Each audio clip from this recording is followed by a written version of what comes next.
So recently I was watching some YouTube video about a wireless charging system for electric vehicles. The idea is sort of similar to what you might use to charge a smartphone, except at a much bigger scale. So there is some sort of charging pad sitting on the ground. You then park the car on top of that, and it then charges without needing a power cord to be plugged into it. Now that appears to be quite convenient, but is that actually a good way to charge electric cars, or are we better off just sticking to good old-fashioned power cords? Now, the biggest concern that a lot of people appear to have about wireless charging solutions for electric cars is the efficiency, because other forms of wireless charging, like the kind you might use to charge your phone, are not well known for being particularly efficient. And if that's the case for wireless car charging systems too, that's a serious problem, because electric cars have very large batteries. You can put a lot of energy into them, and so if the charging system is inefficient, you can also lose a whole lot of energy there. And so it's important for a system like this to be very efficient in order for it to make any sense. So is that possible? Well, according to a bunch of companies that are developing like prototype electric vehicle wireless chargers, it is. But that's not very surprising given that they want to sell these products.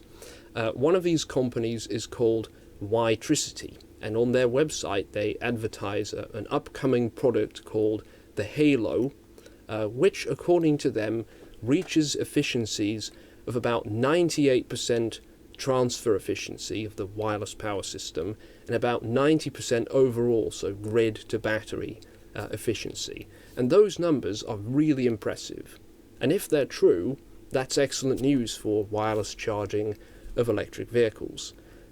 But they seem so impressive that it's almost too good to be true. So we need to sanity check these numbers. We need to find out if reaching this kind of efficiency on a wireless car charger is even remotely possible in the first place. And in order to do that, we need a little bit of background knowledge on how wireless power systems actually operate. So right here on my desk I have my trusty Class D amplifier that we talked about a while ago, which is currently outputting a 13 kilohertz AC signal into this coil right here. And this coil, you can call this a transmitter coil or a primary coil, whatever. So it's now producing an alternating magnetic field at a frequency of about 13 kilohertz.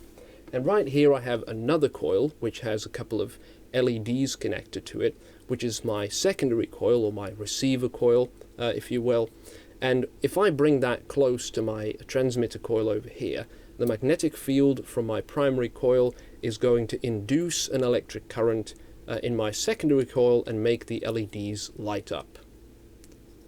Just like that, right? So that's a wireless power system right there. Now, the problem with this is that this is very much like a transformer, by the way. It's basically just a transformer where the coils are able to move around physically. The problem with this is that it only works at very close range. So if I pull these coils apart just a little bit, the LEDs turn off. And so doing it this way is not a very practical solution, especially if you want to charge something like a car, where you have to deal with overcoming the ground clearance of the vehicle, so there is going to be some distance between your coils. So how do we solve that problem? Well, just putting back all my equipment here. So on this whiteboard here, I've been drawing some stuff again. Now don't pay attention to any of this yet, that's for later on in the video. We're just going to look at this stuff that is right here at the top. So over here you can see a little schematic drawing of essentially the situation that we just looked at with our two coils. So there is a power source, right, an AC power source. There is two coils that are magnetically coupled, and there is a load connected to the output. Now, another way that you can draw this setup is using this so-called equivalent circuit. So it's a circuit that is different, but it has the same exact behavior as a result. Now, in this circuit, you can see a bunch of components. So first of all, we still have our power source, we still have our load, and then we also have these two resistors over here, which are the wire resistance of the physical copper wire that our coils are made of. And then we've also got these three inductances over here.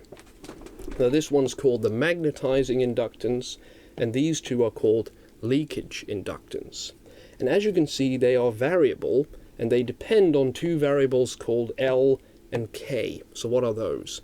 Well, L is the inductance of one of our actual transformer coils over here, and K is what is known as the coupling coefficient. The coupling coefficient is a number that describes how well two coils are magnetically coupled, with 0 being they're not coupled at all, and 1 meaning they're perfectly coupled. Now both 0 and 1 are practically impossible to achieve.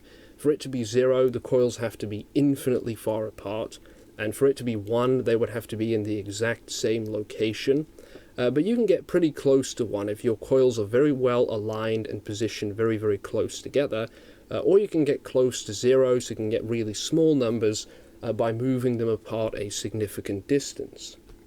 So what happens if your coupling coefficient is 1, or like really good, really close to 1, is the magnetizing inductance here is essentially the same value as one of your real coils, and the leakage inductances over there, they become 0 because they're L times 1 minus K, so that becomes L times 1 minus 1, which is 0. So in that case, you've got a straight connection from the power source directly to the load, and everything works wonderfully well. But in a situation where your coupling coefficient is much lower, let's say because you've moved the coils apart a little bit, what's going to happen is this value right here is actually going to be smaller, so you're going to get a smaller magnetizing inductance, and you're going to get larger leakage inductances. So you now have large inductances sitting in series with the load, and therefore you're going to get a much lower voltage across that load, and therefore you're going to get much less power delivered to that load. And at the same time, because this value is now a lot smaller, you're going to have additional electric current flowing through here instead of through your load, and all of that current has to go through your wire resistance of the primary coil, and that ruins the efficiency of the system. So how do we overcome this problem? Well, in very basic terms, in an electric circuit you can compensate for the presence of inductance using capacitance. So you can introduce capacitors into the circuit to solve this problem, to compensate for your leakage inductance. There are several ways you can do this. There are several configurations you can use, and where you put them exactly and how you wire them up. In this video we'll use a simple configuration that I personally like, which is the series configuration. So we put a capacitor in series with both of our coils. We also do that in this circuit over here.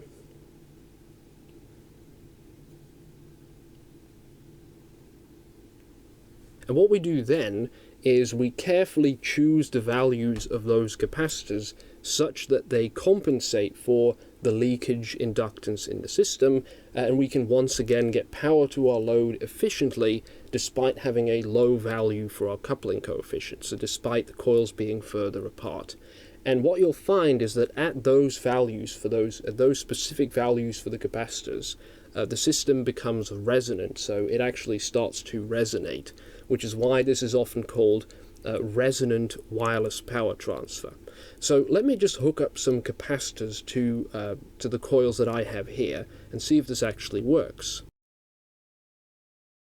Okay, so I've got my two coils again, this time with capacitors added onto them, so let's see if it works better this time.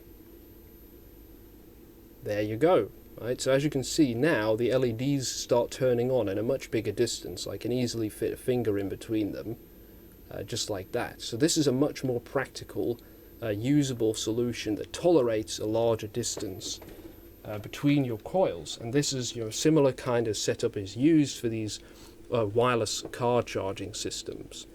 So now that we know all this, how do we use this information to check if the numbers that are claimed on this website are theoretically possible? Well, what we can do is we can take a look at the information that we know about their setup, and we can combine that with some educated guesses to fill up the holes in our knowledge, the stuff that we don't know about their system, and we can fill those numbers into our equivalent schematic over here. And then we can work out exactly what kind of efficiency would be theoretically possible. Now, of course, you can do that by hand, but that's sort of tedious. So what we're going to do instead is throw that circuit into a circuit simulator and have that do the work for us. So first of all, these coils, right? What kind of coils might they be using here? Well, if you look at the images, the charging pad appears to be about 1/2 meter by 1/2 meter in size. And so I'm going to assume that in there is some sort of pancake-style spiral-shaped coil. And let's say that it's made out of a nice thick copper wire with a diameter of 8 millimeters, so that's about this thick. And it has about 12 turns with a diameter of 50 centimeters, so that it fits exactly within that square charging pad. Now, if we take those numbers and we plug them into a convenient online calculator that computes the inductance of pancake or spiral-style coils, it gives us an inductance value of about 69 microhenries. And if we combine that with the information about the wire, so the thickness of the wire and the length of wire that we would need to make that coil, the wire resistance of the coil would be about 4 milliohms. However, with high-frequency AC, you run into a problem called the skin effect. Now, the skin effect means that as the frequency goes up, the electric current starts to concentrate near the outer surface of the wire, near the skin of the wire. And that's a problem because effectively less of the material is being used to carry the electric current, so the effective resistance of the wire goes up. Now, what you can do is you can use a couple of equations to calculate the effect of the skin effect on the resistance of the wire. And if we do that for the frequency that they claim to use, which is 85 kilohertz, the resistance of our wire goes from 4 to about 45 milliohms. Now, it is possible that they're trying to lower this number, for instance, by using something called Litz wire, but let's just keep things simple for now and assume that they're using a solid copper wire, and therefore their resistance goes to 45 milliohms. Finally, what we also need to do is work out what sort of capacitors they would need to get this to work. Now, for that, we have a fairly simple equation right there that you can use to work out the resonant frequency of an LC circuit. We know the frequency because that's going to be 85 kilohertz. We know the inductance because that's going to be 69 microhenries. And if you work that out, you'll find that you'll need a capacitance value of about 50 nanofarads. Now, capacitors will also have some electrical resistance in them, and that's usually a fairly small number. So let's say that their capacitors have an equivalent series resistance, that's basically just the resistance of the capacitor, of about 3 milliohms. Then finally, a fairly common voltage for electric car batteries to operate at is 300 volts. So I'm going to assume that our supply voltage over here is going to be 300 volts, and we're going to combine that with a load impedance of 10 ohms, which would give us a power dissipation of 9,000 watts, which is a similar number to the power capacities they're referring to on their website. Now, what we can then do is we can run this simulation and we can see how much power makes it to the load versus how much power is being put out by the source. So we basically take the load power, divide it by the source power, multiplied by 100, and there we have a percentage for the efficiency. And we can do that for multiple different values of our coupling coefficient to see how the distance between the coils affects the efficiency of the system. Now, there is a certain value for the coupling coefficient that is an optimal value at which the output voltage will match the input voltage. And at this point, the system is what we call critically coupled. Now, for our system, that appears to happen at about K is 0.27. So for a value of 0.27 for K, you'll have critical coupling, and therefore the output voltage matches the input voltage. For larger values of K, you run into a situation called overcoupling, so the coils are actually coupled too well. And in this case, your load voltage and therefore the load power starts to decrease. However, the source power starts to decrease as well. So it's not like the load power is going down, but you're still drawing the same amount from the source and the efficiency is ruined. The efficiency remains intact, right? Because your load power does go down, but so does the amount of power you consume from the power supply, so the efficiency doesn't suffer from this. Plus, you can actually compensate for this effect by retuning the frequency, but let's just leave that out of the equation for now. Another situation that can happen is called undercoupling. So this is where your coupling coefficient actually becomes too small. In our case, it goes below 0.27. And in that case, what happens is you start drawing more and more current from the power supply, and as a result, your resistive losses in the primary coil go up, and this is where your efficiency starts taking a hit. Now, it turns out that if we compute the efficiency of our setup at a coupling coefficient of 0.27, which is again the ideal value for K, its efficiency would be a very impressive 99%. And because the efficiency doesn't suffer from overcoupling, the same thing would apply for larger values of K. As K goes down below 0.27 and you go into the undercoupling region, the efficiency drops down significantly. So if you look at those coils, if you look at the size of those coils versus how far they are apart, I wouldn't say it's unrealistic that this system operates at a coupling coefficient of above about 0.2. And so in that case, very high levels of efficiency don't seem to be entirely unrealistic.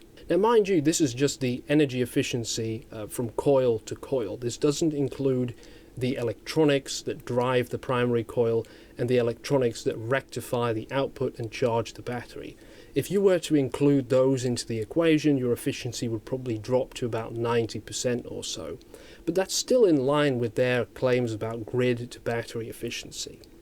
So this doesn't really tell you if their claims are true, right? It doesn't tell you if their numbers are correct, because the only way to do that would be to actually have their equipment and test it and see if it does what is promised.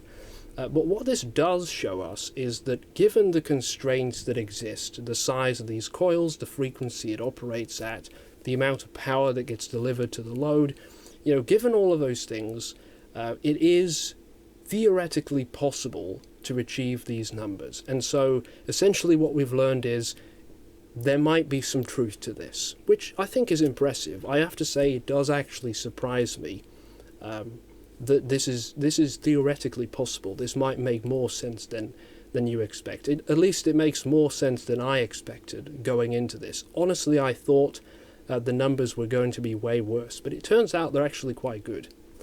So knowing that, does that mean it's a good idea to charge electric cars wirelessly? Well, this is where the video sort of shifts from being rather technical in more of a personal opinion of mine, which is that, honestly, I don't think that we should be charging electric cars wirelessly. And the reason for that is quite simply the cost of the equipment, because you're going to need to add these coils to the charging infrastructure and to the vehicle.